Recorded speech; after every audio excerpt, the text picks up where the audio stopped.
계신 우리 아버지, 아버지의 이름을 거룩하게 하시며 아버지의 나라가 오게 하시며 아버지의 뜻이 하늘에서와 같이 땅에서도 이루어지게 하소서. 오늘 우리에게 일용할 양식을 주시고 우리가 우리에게 잘못한 사람을 용서하여 준 것 같이 우리 죄를 용서하여 주시고 우리를 시험에 빠지지 않게 하시고 악에서 구하소서. 나라와 권능과 영광이 영원히 아버지의 것입니다. 아멘. 나를 잘하시는 주님, 내가 주를 떠나 어디로 가겠나이까. 어딜 가든지 주님이 나를 인도하시며 주의 오른손이 나를 이끄시리라. 나를 창세전부터 계획하시고 지금까지 인도하시네. 하나님이여, 주의 생각이 어찌 그리고 외로우신지요. 나의 생각보다 나의 뜻보다 더 크고 놀라우신 주님. 하나님이여, 나를 살피사 나의 마음을 다시오니 나를 영원한 길로 인도하소서. 나보다 나를 잘하시는 주님, 내가 주를 떠나 어디로 가겠나이까. 나 어딜 가든지 주의 손이 나를 인도하시며 주의 오른손이 나를 붙드시리라. 나를 창세전부터 계획하시고 지금까지 인도하시네. 하나님이여, 주의 생각이 어찌 그리고 외로우신지요. 나의 생각보다 나의 뜻보다 더 크고 놀라우신 주님. 하나님이여, 나를 살피사 나의 마음을 다시오니 나를 영원한 길로 인도하소서. 주의 생각이 어찌 그리고 외로우신지요.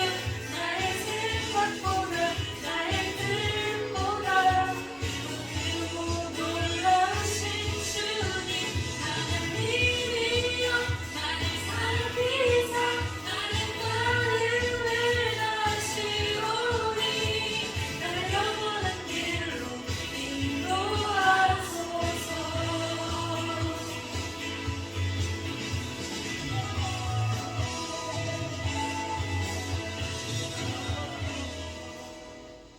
네, 오늘은 우리 최고배 학생이 대표해서 기도하겠습니다. 우리를 사랑하시고 우리의 삶을 지키시는 하나님, 오늘도 예배의 자리에 불러주셔서 감사합니다. 이 예배를 통해 우리의 마음이 열리고 우리가 하나님의 사랑을 더할 수 있도록 인도해 주세요. 예수님의 이름으로 기도드립니다. 네, 아멘. 아멘. 네, 오늘 말씀은 다르게 반응하는 하나님의 사람 다윗이라는 제목인데요. 우리 사무엘상 24장 1절에서 7절 말씀 한번 볼까요? 사무엘상 24장은 449쪽에 있어요. 구약성경 449쪽. 오늘 말씀이 조금 긴데 같이 400 앞쪽이고 449쪽이에요. 449쪽 사무엘상 24장 1절에서 7절.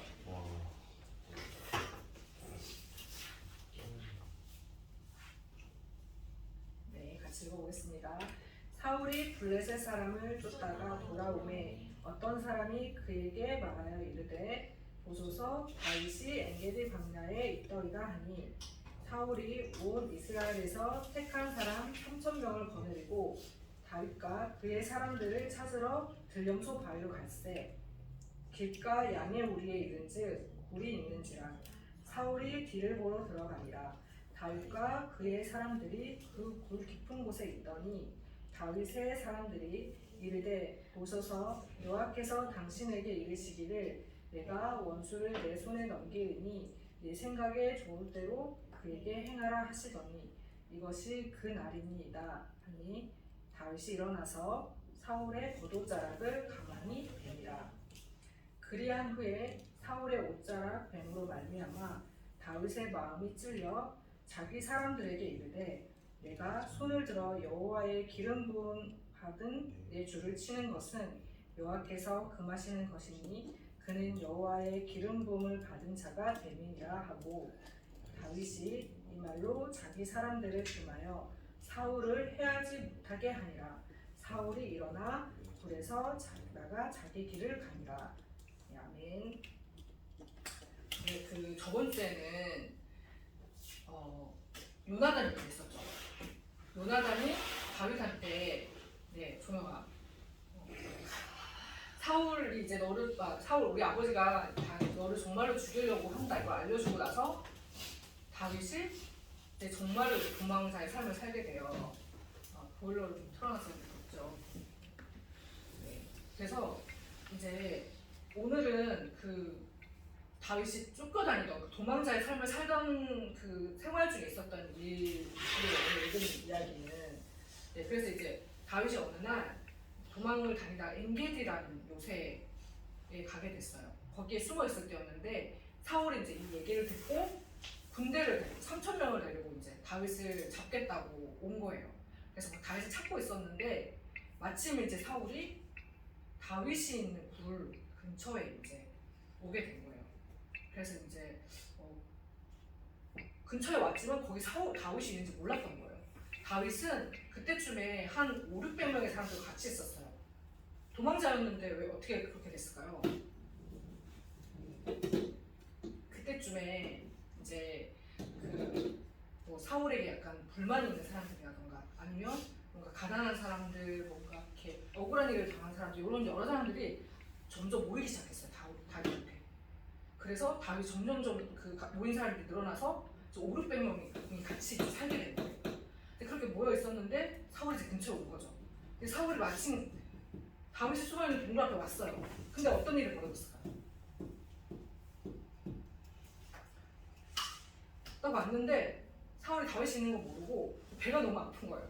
그래서 여기 말씀에는 뒤를 보러 들어가니라라고 돼 있는데 용변을 보러 갔다는 얘기예요. 그래서 이제 굴 안으로 들어갔어요. 용변을 보려고. 근데 이제 다윗이 그걸 알았을까 몰랐을까요? 자기 굴에 들어온 거를 눈치를 챘겠죠. 그래서 감시를 하고 있었을 테니까. 그래서 그 신하들이 다윗한테 이제 기회다 이게. 그러면서 아까 뭐라고 했죠? 사울을 죽이라고 이제. 우리 하나님한테 주신 기회다. 죽여라 이렇게 막 재촉을 했어요. 근데 다윗이 어떻게 했다고 돼 있죠? 가만히 그 옷자락을 내가 이제 읽었죠 방금. 옷자락만 살짝 뺐어요. 근데 다윗은 참 사람이 정말 얼마나 하나님을 경외했냐면 자기가 다 그 사울 옷자락 뺀 것만으로도 마음이 찔렸어요. 하나님이 그래도 세우신 사람인데 나를 죽이겠다고 달려들지만 어쨌든 처음에 왕으로 삼아주는 건 하나님이셨거든요. 그러니까 내가 하나님의 기름 부은 사람의 옷자락을 뺐다고 마음이 찔린 거예요. 그리고 다른 신하들한테 손 대지 말라고 사울한테 하나님 기름 부은 사람이라고 이렇게 얘기를 하고 사울을 살려줬어요. 그냥 아무 손도 못 대게 하고 보내주게 된 거죠. 사울은 아무것도 모르고 그냥 나간 거예요. 근데 이게 되게 얼핏 듣기에는 뭐 그랬구나라고 생각이 될 수 있는데 이게 쉬운 일일까요? 이렇게 딱 사람을 이렇게 자기 죽이겠다고 달려드는 사람을 살려보내는 게 그냥 들어도 쉽지 않죠. 물론 우리를 누군가가 죽이겠다고 달려든 적이 한 번도 없고, 그리고 심지어 스토킹도 당해본 적이 없죠. 근데 만약 그런 일을 당한다면은 굉장히 괴로울 것 같아요. 그 사람 존재가 없어지는 게 나의 소원이 될 것 같은데, 다윗은 참 신기하게도 그렇게 하지 않았어요. 그냥 하나님이 뭐 좋아하실까 이거를 생각을 한 거예요. 하나님 어떤 걸 원하실까. 사울이 다윗을 쫓아다니는 기간을 보면 한 7년 정도 돼요. 7년을 쫓아다녔는데 이 사건은 한 그 반 정도 됐을 때 일어났던 것 같아요. 그래서 한 3년 정도 됐을 때쯤 얼마나 지쳤겠어요. 자기를 쫓아다녔는데. 그래서 지쳤을 만도 한데도 이런 선택을 한 거죠. 다윗이 처음에 이제 그때 왜 요나단이 이제 우리 아버지가 너를 죽이려고 한다 이걸 알려준 대로 도망을 가게 됐잖아요. 그 도망을 간 다음에 먼저 간 곳이 아히멜렉이라는 제사장이 있는 성소로 갔어요. 갔는데 이제 갑자기 다윗이 어느 날 혼자서 불쑥 나타나니까 그 제사장이 이상했을 거 아니에요. 그래서 왜 혼자 왔냐고 이렇게 물어봤더니 다윗이 왕의 밀명을 받고 내가 왔다고 이렇게 둘러대요. 내가 왕의 그 갑작스러운 이렇게 밀명이 있어서 내가 오늘하고 아무것도 이렇게 못 준비 아무것도 같이 못 하고 혼자 이렇게 왔다. 그렇게 얘기하면서 빵을 배고프니까 빵을 좀 달라고 해요. 그래서 그 제사장이 그런가 보다 하고 빵도 주고 또 무기가 없냐 이렇게 물어보니까 다윗이 골리앗을 죽였을 때 그때 골리앗을 들고 있던 칼 그게 거기 있었어요. 그것도 칼도 줘요. 그랬는데 마침 그때 근데 거기에 사울의 신하 도액이라는 사람이 있었어요. 그 사람이 왜 있었는지는 정확히 모르겠어요. 예배드리려고 왔는지는 잘 모르겠지만 그 사람이 그 장면을 보게 된 거예요. 다윗이 왔고 이제 그거를 아히멜렉이랑 제사장이 도와주고 본 거예요. 그래서 어떻게 했을까 이 도하기라는 사람이 죽였다. 바로 죽이지는 못하고 사울한테 얘기를 한 거예요. 다윗이 왔는데 아히멜렉이 도와줬다고. 그래서 그럼 사울이 얘기를 듣고 어떻게 했을까요? 죽였다. 맞아요. 아히멜렉도 죽이고 거기 그 땅에 있던 그 노비라는 땅에 있던 그 85명의 제사장들을 모조리 다 죽여요. 그러니까 대학살이 일어난 거죠. 그러니까 사울이 다윗을 쫓아다녔다는 거는 막 그냥 술래잡기 하듯이 이렇게 잡으러 갔다는 게 아니라 정말 이렇게 굉장히 살벌한 상황이었어요. 다윗을 도와주는 사람들 다 죽이래. 그래서 다윗은 자기 가족들도 다른 민족한테 모압이라는 민족한테 맡겨두거든요. 아버지 어머니를.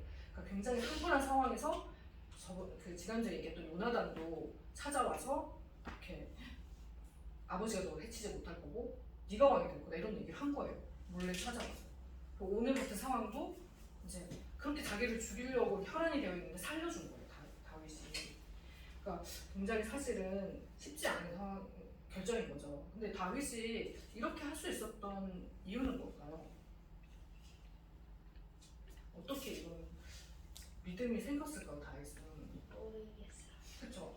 근데 다윗은 여러분들처럼 이렇게 어릴 때부터 그걸 알아갔어요. 다윗은 원래 아버지 집에 있을 때 어릴 때 자랄 때 목동이었어요. 양을 치는. 근데 양을 치면 여러분 그냥 평화롭게 양을 이렇게 들판에 풀어놓고 이렇게 보는 게 아니라 사자나 이런 늑대 같은 들짐승들이 막 올 거 아니에요. 특히 밤에는. 그러면 거기 그걸로부터 보호를 해야 되는 거예요. 어린 다윗이. 그때 어떻게 보호했을까요? 잘. 그 골리앗을 잡았던 물맷돌. 그 물맷돌의 솜씨가 이때 길러진 거예요. 물맷돌을 던지는 솜씨가. 그렇게 물맷돌을 맞추면 그 맹수도 이렇게 넘어가는 거예요. 그때부터 다윗은 우리를 지키시는 건 하나님이시구나 결국은 이런 거 배워왔던 거예요. 그래서 골리앗을 물리칠 때도 그 믿음으로 나간 거예요. 그래서 그때 골리앗을 치러 가기 전에 사울이라는 얘기를 잠깐 하게 되거든요. 다윗이. 그때 다윗이 했던 얘기가 있는데 그걸 제가 잠깐 읽어줄게요. 넘겨보시면 임금의 종인 저는 아버지의 양떼를 지켜왔습니다. 사자나 곰이 양떼에 달려들어 한 마리라도 물어가면 저는 곧 바로 뒤쫓아가서 그놈을 쳐 죽이고 그 입에서 양을 꺼내어 살려놓곤 했습니다. 그 짐승이 저에게 덤벼들면 그 턱수염을 붙잡고 때려 죽였습니다. 제가 이렇게 사자도 죽이고 곰도 죽였으니 저 할례받지 않은 블레셋 사람도 그 꼴로 만들어 놓겠습니다. 살아계시는 하나님의 군대를 모욕하는 자를 어찌 그대로 두겠습니까? 다윗은 말을 계속하였다. 사자의 발톱이나 곰의 발톱에서 저를 살려주신 주님께서 저 블레셋 사람의 손에서도 틀림없이 저를 살려주실 것입니다. 이렇게 얘기를 했던 거예요. 그러니까 다윗은 그때부터 어린 시절 자기가 경험하는 그 삶을 통해서 하나님이 어떤 분인지 배워왔던 거예요. 그리고 그 결정적인 순간에 사실 그 맹수가 달려드는 그런 결정적인 순간에 하나님의 방법을 선택할 수 있는 그 연습이 된 거예요, 훈련이. 근데 사울은 어땠어요? 되게 반대였죠. 그 전쟁에 나가서 그 적수가 너무 많고 막 사람들은 막 무서워서 도망가고 이러니까 급하니까 자기가 먼저 제사를 드리고 막 하나님 다 진멸하라고 했는데 욕심이 나니까 막 살려서 오고 짐승들을 막 이렇게 이런 이렇게 자기 뜻대로 했죠. 사울은 자기 뜻이 더 중요했어요. 근데 너무나 반대로 다윗은 자기 뜻이 아니라 하나님 뜻을 선택했던 거죠. 그 제가 초반에 넬슨 만델라라는 대통령에 대해서 소개한 적 있었는데 혹시 기억하나요? 대통령.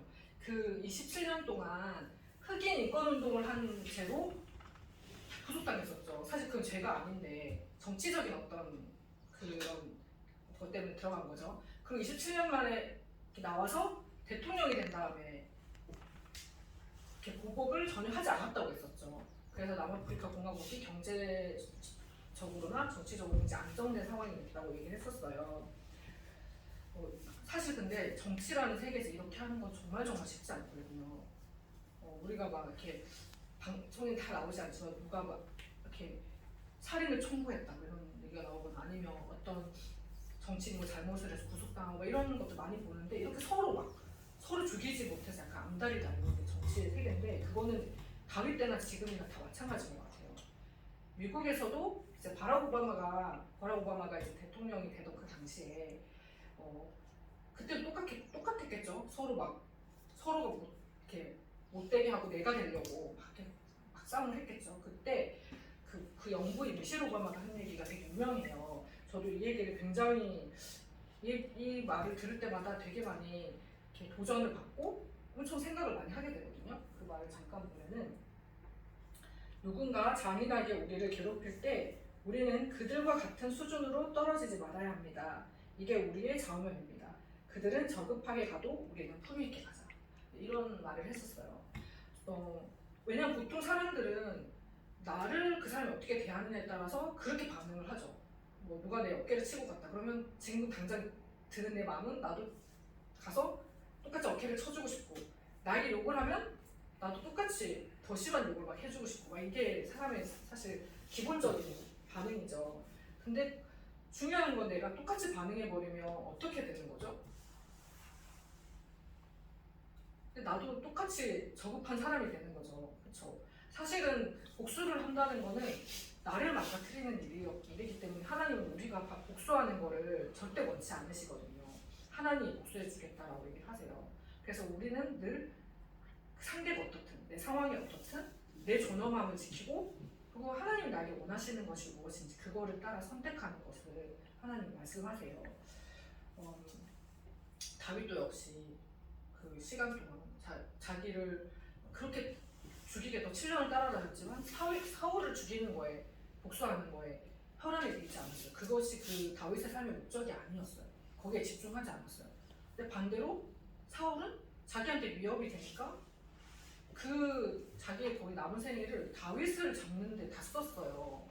되게 안타까운 일이죠. 그래서 그 사울이 마지막에 어떻게 됐을까요? 당연히 죽겠죠. 근데 전쟁에 나갔는데 사울이랑 3명의 아들이 동시에 그 전쟁에서 다 죽어요.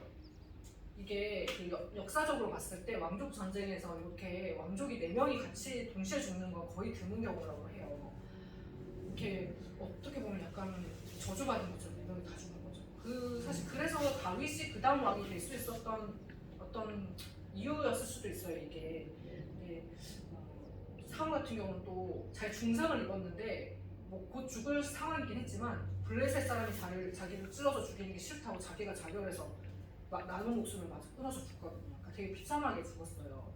나중에 죽고 나서도 블레셋 사람들이 막 목을 잘라가지고 매달아놓고 막 그러거든요. 하여튼 그렇게 굉장히 비참하게 죽었는데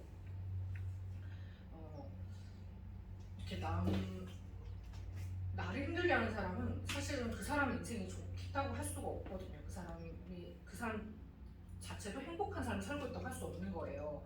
근데 우리가 누군가에 대해서 똑같이 반응한다면 우리 삶도 똑같이 되겠죠. 근데 그렇게 하지 않고 하나님이 무엇을 원하시는지 다윗처럼 이렇게 선택하고 여러분의 그 모습을 하나님 원하시는 그 훌륭하고 아름답고 멋진 사람들로 갖고 나갔으면 좋겠어요. 우리가 그런 삶을 소망하는 사람들이 됐으면 좋겠어요. 네, 같이 소망하면서 우리 찬양하고 기도하겠습니다.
다윗의 삶을 통해서 하나님, 우리가 하나님의 뜻을 구하고 하나님의 뜻을 따라 살아가는 것이 얼마나 값진 삶인지를 돌아보았습니다.